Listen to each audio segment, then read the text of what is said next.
Hi friends, welcome to the Santa Cruz Art League podcast. My name is Anetta. I'm Grace. And today we'll welcome you for the episode number 14.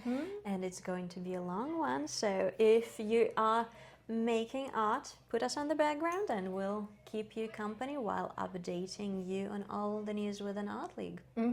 Stay tuned. We're going to talk about some artists that we like. Anetta has a contemporary artist. I have a historic artist. I just get a little confused sometimes.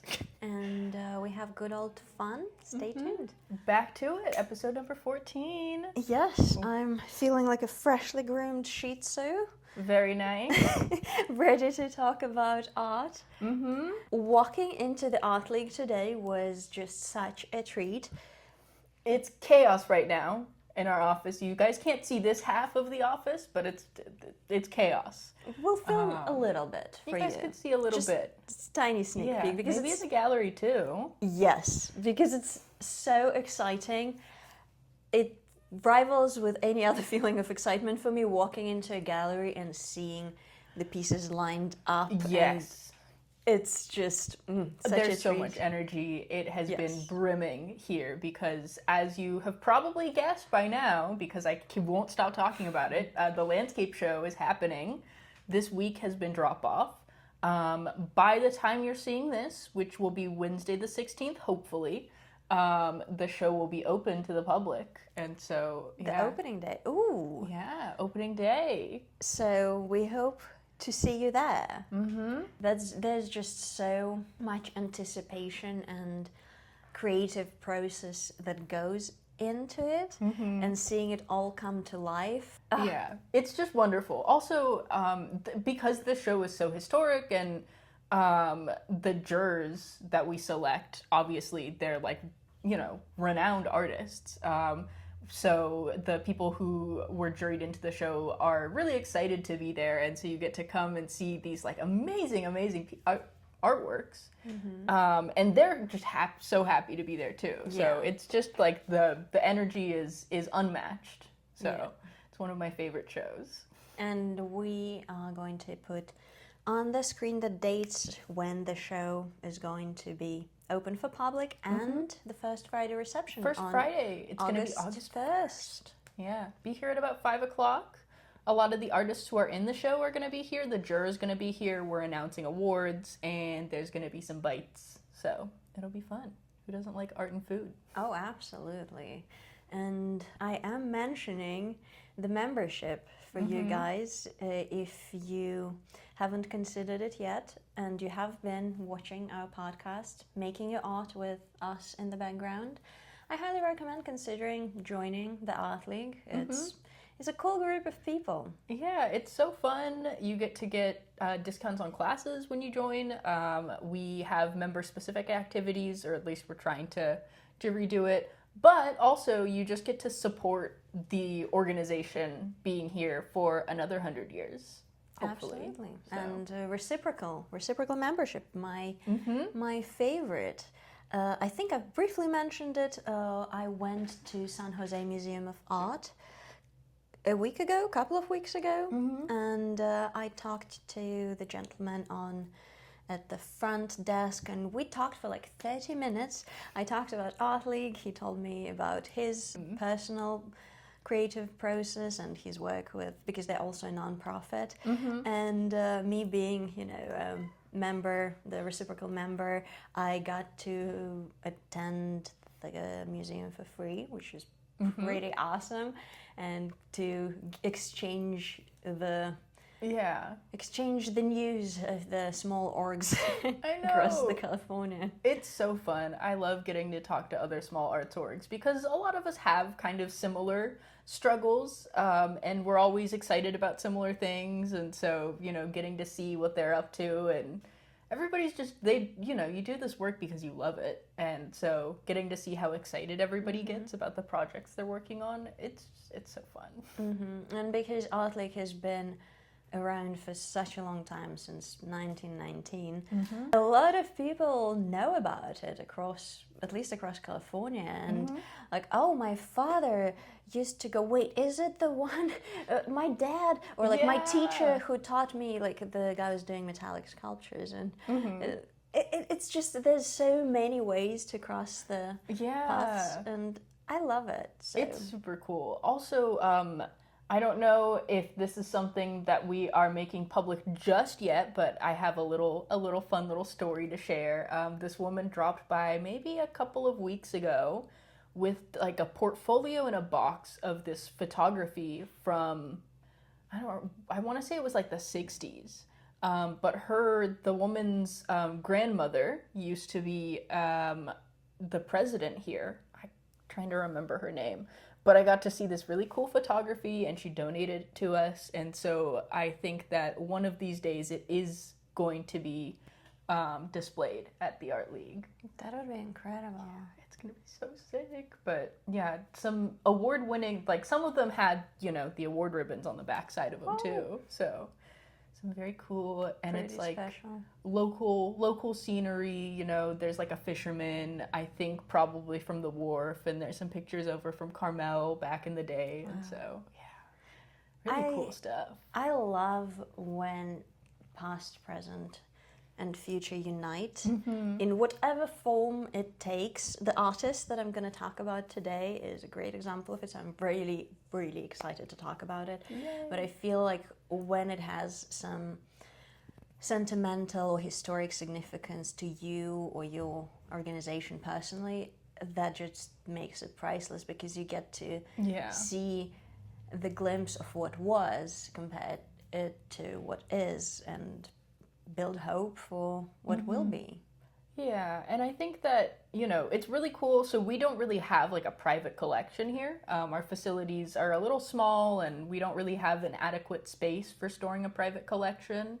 And so anytime we do get to see stuff from artists that, have historically been a part of the Art League, it's such a treat. So, and maybe if you remember, maybe your works of art are going to be a part of Santa Cruz Art League history, years to come. So that's super exciting to think of. Yeah, I totally agree. I think that it's, the amount of excitement that I gain from seeing art that was made like 50, 100 years ago, I can only imagine, like, in 50 to 100 years, like, how excited are people going to be for the artwork that you guys are making? Especially with technology advancing, and I think in the next, I'd say, 10, 20 years, we're going to acquire new mediums of art expression, similar to how photography was not a thing back in the day, and that was just ability to capture the moment as it is perfectly in quarter of a second was not reality. So the uprising of that technology revolutionized the art world and brought on, new mediums following that. So I'm really excited to see what mediums we can't conceive of with our minds just yet that will be there. Yeah, I've seen, there's like a lot of paintings that happen in, what is it? Like the Oculus. The word, I can't remember the word for it. VR. Yes. There we go. Like 3-dimensional paintings that people make in VR, I think are really cool, and there's all sorts of interesting things going on in art. Oh, so I have some insight, but I don't know too much, and I can't talk about it. Yeah, that's proprietary information. You can't share that. Kind of like insider trading, Yeah.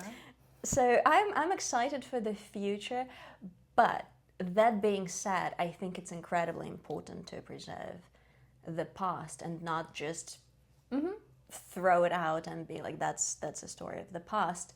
Yeah. And I feel like a landscape show is a great example of it, It's about having both. It's about being able to honor the past and the future. And, there's just, it's so cool. I love landscapes. And you guys, when you get to see the paintings that are in the gallery, you're going to be floored because there's a lot of really cool stuff.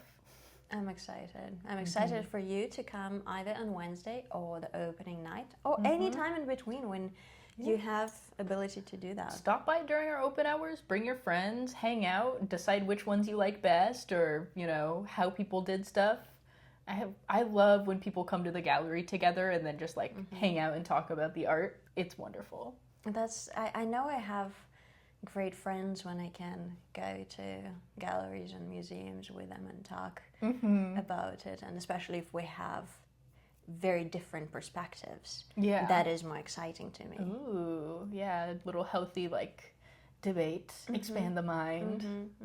Because how boring would it be if we all agreed on everything? That's just not the world It would probably foresee. be really convenient. We could live like an anthill and just, you know, think the same things all the time. I mean, I feel like that could be potentially really dangerous. Oh, for sure. So that's, you know, I'm not complaining. And even though the world is very far from perfect, as we, I think, all know. But we can catch little glimpses of it sometimes. Yes, I think the places where you get like a refuge from it and admire the beauty, because I think the world needs more beauty in general. Definitely. And art is the prime example of it. Like the little self-indulgent bite of deliciousness and beauty is just, we all It's can all benefit. you need. Yeah. Definitely. So what do you think we move into our segment? I can't good. call it new anymore. We have to like title it or something. Okay, so your submissions of what we should title the segment, where we spotlight each week one renowned historic artist, classical if you want, and one contemporary artist. And we, Grace and I, switch each week. So just to keep it interesting. Yeah. And we don't have a name for it yet. Untitled Spotlight segment. But yes, but I want to signify that there's the historical and contemporary Yeah. aspect of it. So, Well, let us know. Sound off in the comments. Speaking of, my friends have invaded the comments of the last video, and it's so funny. do we have a comment to spotlight this week? I don't know if I have a comment to spotlight. I mean, I can read it to you guys. I'm just cracking up because I feel very loved. We'll love to see it. We love love. And don't forget to comment. Maybe next week. Yeah, we maybe will- next week we'll read your comment out loud. Or, you know, before you say anything too weird, think about it. Yep. I feel like that's a good, rule for life Yeah. in general. But honestly, like, you know, if something weird's the only thing you can comment, we could use the engagement. So, you know, whatever you gotta say, just type it out. Worst case scenario, I hide it. Yep. Anyways, but yeah, so my friend Austin says, I'm so excited for the landscape show. Wonderful, me too. And then my housemate Michelle comments, actually, I'm the most excited about the landscape show. I'm gonna be there on opening day. How about you, Austin? I love Grace more than you. So, Ouch. they're fighting. The ladies are tussling. Well, we'll see who wins this one. Yeah. For now, thank you for commenting, Michelle and Austin. It's lovely to see you in the comments. And yeah, come check out the landscape show. It's going to be fantastic. Be here or be square. I don't think that's how it goes. No? Be there or be square? Yes. That I was one like, I'm pretty rhymes. sure it was supposed to rhyme. Yeah. But we're here, so. Who cares about rhymes when we can be more accurate? Wait, am I going first with the historical artist? You're got my already phone holding out. a phone, so let's go for You it. can tell that I'm excited. Okay. Actually, I might need a little bit of help from somebody who knows more French than I do about how to pronounce this gentleman's name because I really like his artwork. Cassandre? So his given name was Adolphe Jean-Marie Marone, I want to say. But he goes by, I want to say it's like Cassandre or Cassad. Cassandre. Cassandre. Cassandra.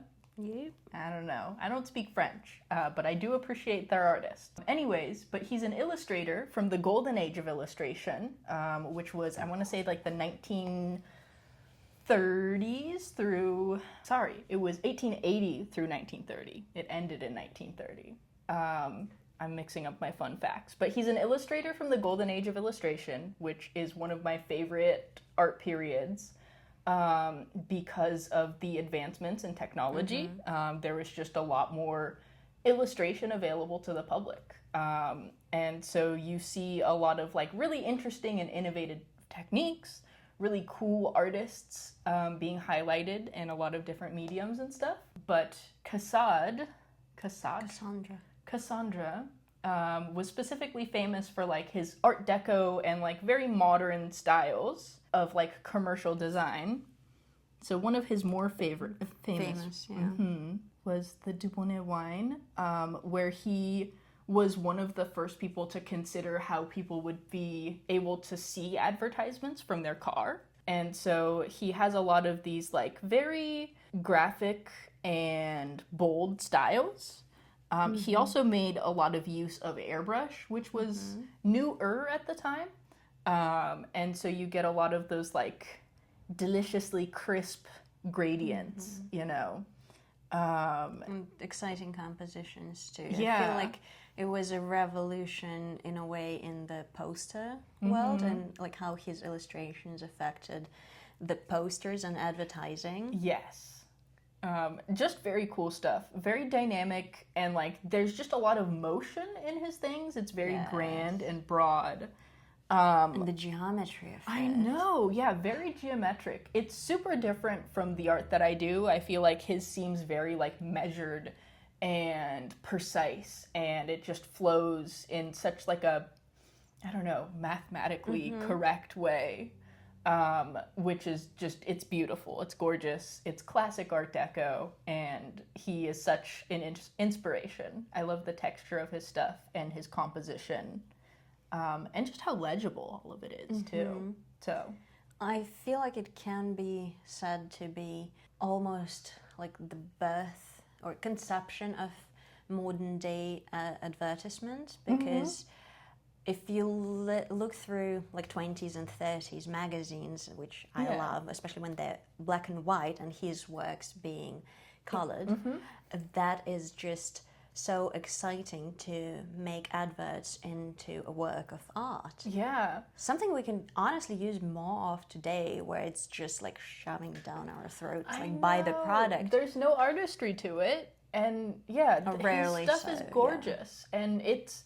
I think his the Art Deco movement is really interesting. It came after the Art Nouveau movement, which happened during like early industrialization. There was a lot of movement towards making the artificial look natural. So the built environment reflecting nature. So you'll see like, you know, delicate spindly metal and concrete pillars that are carved to kind of flow. Whereas with Art Deco, there's like, you know, sharp edges, hard lines, like geometry, and, you know, metal gets to look like metal, and stone gets to look like stone. And it's very like jewel toned, and it's gorgeous. It's gorgeous stuff. I'm curious, let me proof check myself when Magritte. Okay, so that timing checks out. Oh, yes. The very famous, This Is Not a Pie. I love a good surrealist. And the Son of Man.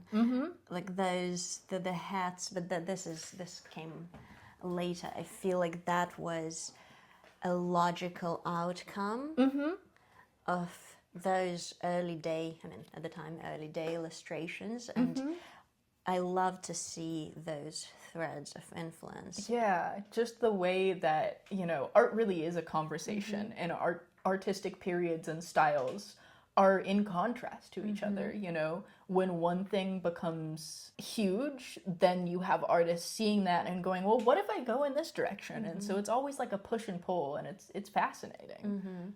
And talking about Magritte, I remember in the gallery we had during correct me if I'm wrong, was it the high school show? No, I think it was Future the Forward. Future Forward, one of the works with the reference of Magritte that I commented on with an apple. Yes. Which Magritte, if I'm sure you're familiar, but I'm going to do a quick run through anyways. Of course. Where the gravity, the discovery of gravity, and the correlation between science and art, and how this thread follows through the early illustrations, then to paintings, then to modern day contemporary art. I feel like it's just so beautiful to see. It's wonderful, and it's all connected, and that's why it's important, I think, to study art history, because you know, visual and art it's a visual language, you know, it's always in conversation. And if you're able to know, you know, what certain symbols mean, or where certain things came from and what things were a response to, you can be a lot more intentional when you are depicting something. If you're really trying to send a specific message, then you can join in that conversation. So I think it's really cool. Which one is your favorite? Which one's my favorite? Ooh, let me show you. Actually, it's that one with the cigar. I'm a sucker for hands. I love hands. I can totally, it makes absolute sense, yes. I also just love that, like, the cigar is square. Like, it's, it's just a wonderfully rendered hand. Like, the shadow on it is very dramatic, and the cigar that the person is holding, it looks like a pillar. Which, like, if you're somebody who's ever been addicted to nicotine, it really is a pillar. Interesting. So, and can I also talk about the font being used? Oh yeah, because he actually invented a bunch of fonts that are. That's, I think, very important to note that so serif and sans serif, the two fonts, when the printing was invented, it was all serif. So with those little notches on the ends. So the evolution of the print and evolution of, like, you know, obviously computer science and us seeing words on the screen, they were easier legible sans serif, so without those little notches. So seeing, and it happened much later, obviously, with, you know, development of our computing. So seeing the sans serif, sans serif depicted early in the day, like in the beginning of 20th century, when, you know, the computing was not even a thing yet. That is pretty revolutionary. Sans serif fonts were like a huge thing back in Art Deco, because I think you're right in the sense that with printing, everything was serifed. It made it so when you're doing printed media, serifed fonts tend to be a little bit easier to read, and also they save you on ink versus sans serif, because if you overload your thing with ink by accident and you stamp it, the serif font is gonna show up a little bit better. So it saves you from mistakes in printing if you have an antiquated printing press. Fun. Yeah. My mom's best friend, she worked in printing. So as a child, I would, like, sometimes when I go from school, I would visit her at her work. And it was, like, very old school at the time. And it was so exciting. And seeing how things progressed today with where we're at. And obviously most of it being digital. So those little throwbacks are always fun to see, and how ahead of the time some people were. Totally. And a lot, you know, all of that lettering would have to be done by hand. Obviously, yes. You know, being a draftsman or a sign painter or a letterer was just, you know, it was one of those careers that if you had a sign that needed to be painted, you had to just call somebody up. You couldn't get it printed. So. And the perfect pairing is just a cherry on top, with, especially when it's hand done, it's just... I applaud to you. How did you Incredible. do that? The way that somebody can just get, like, a consistent size and width for their fonts just with a paintbrush. Because even with Photoshop, when you have, like, a grid or any other, you know, image editing software, it is still if you're hand doing it, obviously, if you're not just typing, it can still be a challenge, leave alone when you're working on the piece of paper or canvas. And I know, because having motifs spaced is kind of like a thing that I do, and I don't aim for perfection because I know how challenging it is to achieve it. It's difficult for sure. I do all of the chalk lettering for the signage at my studio, just because I like to, but it's never even. Like, everybody's like, oh, this is so fun, and I'm like, yeah, there we go, it's fun. I don't think it's ever looked like... But you know what? Talking about that, I think that's the point, because in this day and age, I feel like so many things are automated, computerized. Everything is... like, it should be perfect. Everything should look perfect, be polished. Humans should be perfect and polished. Like, forbid you have a flaw. You know, it has to be, you know, there's a specific industry driven for profits to monetize on your insecurities and imperfections. So everything should be, you know, hair to hair and everything's got to be exact. So that's why I think that's part of why I strive for imperfection. Just a little bit. You got to add like a human touch to it. Yes, because everything is more like AI driven. Yeah. I think that more and more just having an actual human person doing something Absolutely becomes all the more special. I feel like years to come, handmade art. Oh, hold on. We were talking about human touch, and it was like, I don't think so. Hi, editing Anetta here. To close out our conversation on Cassandre, I wanted to mention one of his most famous illustrations, which you probably have seen even if you're not as into fashion as I am. That being Yves Saint Laurent's monogram, or YSL logo, that you can see till this day on Saint Laurent's products. It was created by Cassandre in 1961 at the request of Saint Laurent himself. He said the monogram was designed to age at the same pace as the stones on Avenue Marceau, the Yves Saint Laurent's foundation of today. Today's contemporary artist, Rembrandt. No, we gotta do the regular, I think like it's a running joke of shout out to Renoir. Yeah, Renoir is what I meant to say. Yes. I was thinking about it earlier today when I was like, the artist, I should just share more Renoir. Anyways. I mean, it was my childhood love. What can I say? It's your heart wants what it wants. It wants what it wants, and it wants Renoir. It wants Renoir. It was the impressionist of my heart. Aww. Oh, we have. It's lunchtime. Snack time? If you hear screaming kids, that's because they're screaming kids They're outside back. of the art league, and it's Harry Potter still. Harry Potter is happening. There's a lot of spells being cast. If you guys know what the Yule Ball is, that happened last week. The Yule Ball happened in the theater, and I wasn't invited. I'm sorry. So I just showed up to work, and everybody looked amazing, and I was like, felt so underdressed.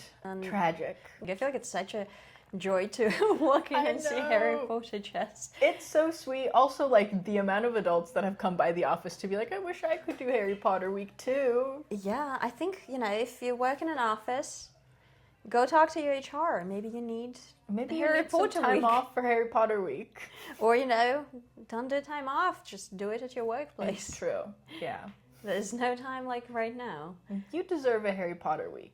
Although we don't support J.K. Rowling, she has made some pretty good books. Have you seen those, the meme of, like, J.K. Rowling makes an Irish character and then he constantly the explodes? only one that explodes. Yeah. Oh boy. Problematic faves. If I could have an Irish accent, I would, because that's Irish pretty cool. accent is really, let's keep it PG, cool. Cool. Yes. All right, time for the contemporary artist, and I'm really excited to talk about him. So it's a gentleman. I really was striving to talk about a female artist, but that just happened. That works of Weiwei called My Name. Oh yes, one of my favorites. He was named one of the most important artists, Chinese artists in the West. So he's currently in his late 60s, sorry, because I'm aging him for no reason.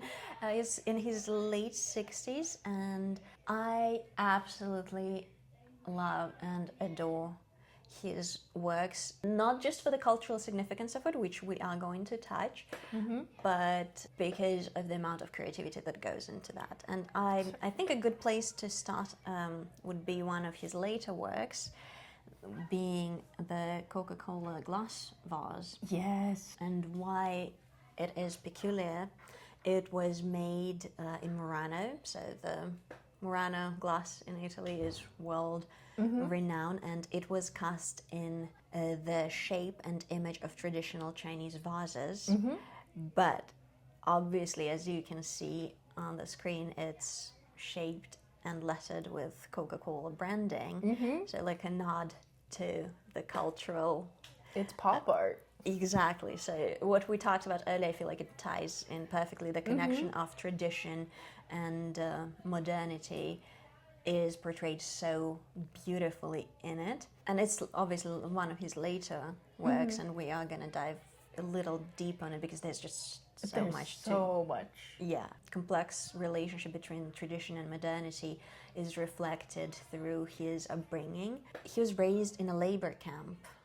When he was just like 1 year old, he was sent with his family to a labor camp in China because of his father's political views, so they were in exile. I cannot even fathom the hardship of it and how it shapes you as a human when you're such a small child, you're almost an infant, and you go through these hardships. And like, I was born in Crimea, and that was not necessarily, Disneyland at the time, but it wasn't a labor camp. But it was not a labor camp. But I guess the silver lining of it, he became an absolutely revolutionary artist, and his political work challenging the regime and a lot of policies and things socially that he was not agreeing with, that feels very contemporary. Definitely. I think that especially when you're somebody who is kind of on the outside of society looking in, so, his father obviously was a political activist, and so he was punished for that also. But then when you're somebody who is marginalized in society, you have kind of in this perspective that people who are in it don't really have. Most people are go along to get along, but if that's just not possible for you, then you're going to develop a sense of insight into a culture and being able to, express and critique it in a way that maybe the average person can't. And so a lot of his work focuses on injustices and rectifying things that have happened. One of my favorite projects that he did, so after the earthquake in China I don't remember what year it was. I feel like it was 2008. 2008. Okay, that's what I was thinking. Yeah. Yes, there was an earthquake and a lot of public buildings collapsed because, people were not constructing them well. So a lot of school children died. Like, most of the people who died in that earthquake were children who were in schools that weren't built safely. And when you have an overarching government who, mostly is focused on making sure that, like, things look okay to your higher ups, a lot of, like, there was not an accurate death count, there was not proper... And without an accurate death count, there's no way to hold people accountable. There's no way to make changes so that something like this doesn't happen again. And also, it's just really painful for the families not having their children acknowledged. And so him and a lot of his people, who were passionate about the project, they went from town to town in the area where the earthquake had happened and, like, physically counted the amount of dead, and he published them online. And so I'm like getting choked up, but they're memorialized forever. And so I thought that was just such a powerful project that he did. And that conviction that he has had is very much seen in his art, and incredible amount of bravery that it takes, because he was also convicted and arrested, and he spent some time in jail. He got arrested at the Beijing airport, and like 3 years after that, for his advocacy. Right. I mean, he was constantly being harassed throughout this whole project that he was doing, and his blog got blocked in China and all of that. So, you know, he faced prosecution and persecution and all that stuff. And but I think that's why art is so important, because just looking at that innocent and almost naive glass vase that I showed you, you wouldn't necessarily gather all that history without knowing. But if you look into just his evolution as an artist, you can definitely see that. And one of the things I absolutely love about him is how he works through different mediums, because his photography got like also famous throughout his life. course. His installations and his films, he's just such a multi-dimensional artist. And I just have a weakness for artists that work across all mediums possible. And for me, I think it stems from like seeing Salvador Dali's house at Figueres when my mom took me like in Spain to see it, and just having my mind blown how one person can be so talented and just transform anything they touch. And I feel like Weiwei's art is exactly that, because let's pieces. look. Yes, it's something. And I'm obviously going to put on this screen as well we talk, so that you guys can have more context. The world is not changing if you don't shoulder the burden of responsibility, which I feel like is a great motto for a lot of his work. For sure. It can be seen, and I'm gonna highlight some of it on his Instagram. He has, like, if you follow him on Instagram, it's slightly different. It's not like a portfolio representing like here's my ready works. It's more of a process, which is also priceless. Some of the installations with like the military attire that I'm gonna include too. I'm gonna touch that. Incredible. Yep.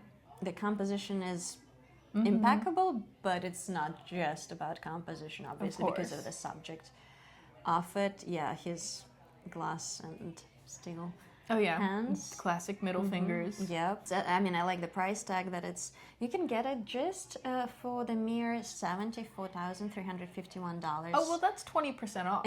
That's because it's 20% off. So, you know, if that's in a price range, you are more than welcome. But we can just appreciate it from afar. Some of the prints are quite emotionally loaded too. Beautiful pieces. Okay, let me go to the Instagram, because I want to show you some of his process.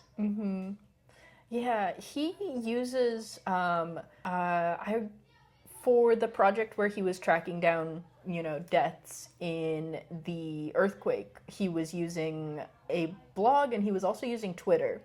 But it's really interesting how he uses social media and the internet to record keep so that more people can see and hear, and he's able to share stuff to a wider audience. So it's not, you know, polished in the way that like a portfolio website might be, or like I see a lot of Instagrams that are, you know. Yeah, just like a perfect representation of your finished artwork. Yes, yeah. His is very process oriented. It's got a great sense of storytelling, and so it's fascinating. But it's just so emotionally charged. I know I've said that before, but you can just see it in the projects with chairs. They started.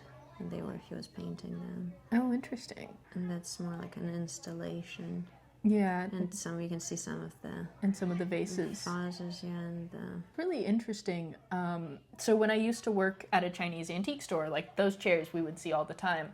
But I recall during the like Cultural Revolution, in kind of the 60s, I want to say, there was this push to get rid of like the four olds, as they would call it. So there was a lot of iconoclasm, as in like breaking of artistic representations of a certain thing, where antiques, religious sites, old texts and stuff were all being destroyed because it didn't fit with the narrative. Yeah, the direction that the party wanted to go in. And so a lot of people who tried to preserve antiques would be like physically punished. Like you could get dragged out of your house and beaten for owning antiques. And so a lot of those chairs and side tables and stuff, people would just paint over with like yellow or like a contemporary color. So it was like you could pass, not that, you know, because I think that in some areas it was worse than others. And so if you could just kind of paint over it and be like, it's a chair.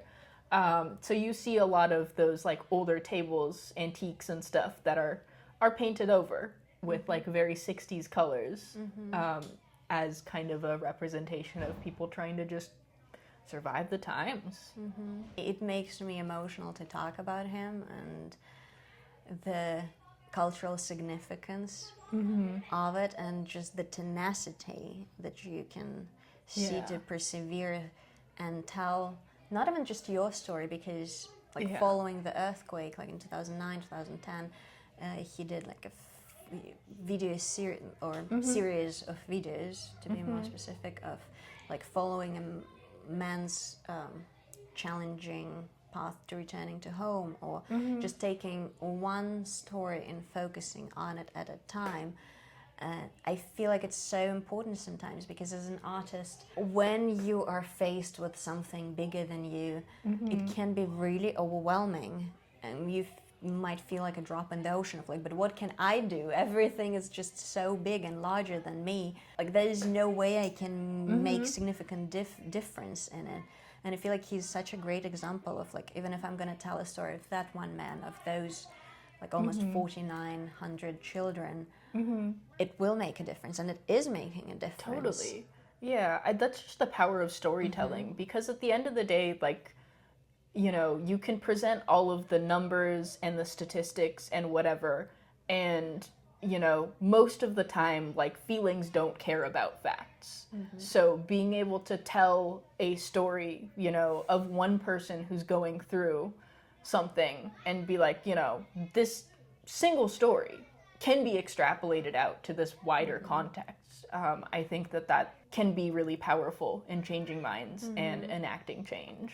And that being said, because if you've watched us for some period of time, you know that I do like to tie it to commercial success as well as an artist, because as important as message is, the way to get it across, a lot of the time is being commercially successful. And I think having those pieces like that Coca-Cola glass vase that I showed in the very beginning is like a very good intro point for people. Yeah, it's recognizable, you can get it. Yes. And to make you curious. And that's what I hope we managed to do for you today with Weiwei as an artist, and just having that curiosity to dig deeper and uncover what's beneath it. And then it also made me think, kind of ambitiously so, of like, what would be my piece that would be this? What would be my Coca-Cola glass vase, you know? And just maybe that would be food for thought for you as an artist, of like, what would be your entry way into your lore as an artist. Yeah, what's the tip of the iceberg for your story, you know? That is commercially successful and looks good, but also has a lot of depth to it. Right, it's like accessibility meets dense culturally, and so it's perfect. Yeah, and density I feel like is a good noun to describe his work. It's very culturally packed with value. So I'm grateful that we're able to learn about it today and have access to it while we can. So crazy times. Crazy times, but that is also reassuring, I think, if people persevere through a labor camp as a child, and also I think, you know, you can see through his career his admiration and advocacy for children. That is so powerful, to not be broken by your adversity, but to leverage it towards advocating for those who might be in the position you've been in or similar. That is so powerful. Truly. So yeah, That was my choice of the week. Oh, wonderful choice. Thank you. And I did have another contemporary artist that was just for fun, but I guess we'll have to leave it for another time. We'll have to wait a couple weeks. Yep, because next week I'm going to do the historical artist and I'll do a contemporary artist. And as per usual, please leave your submissions for your favorite artists. Share in the comments. I love exploring and finding out. I feel like that has been a really nicely packed episode. Last week we've treated you for almost an hour. Yeah, that was like an hour long. And I don't know what it's going to be this week. Probably also maybe an hour. Close to it. But you know, I like long form content, like when I make art. So I hope we keep you company while you are making your art and you have fun. Hopefully this was a good one. Yeah, I think so. I hope so. I had a good time. I hope you did too. And we are going to see you in the gallery for the 94th Annual Landscape It's going to be so fun. I hope to see you guys there. And wish you a good one. Hope to see you soon. Bye. We'll see you next week.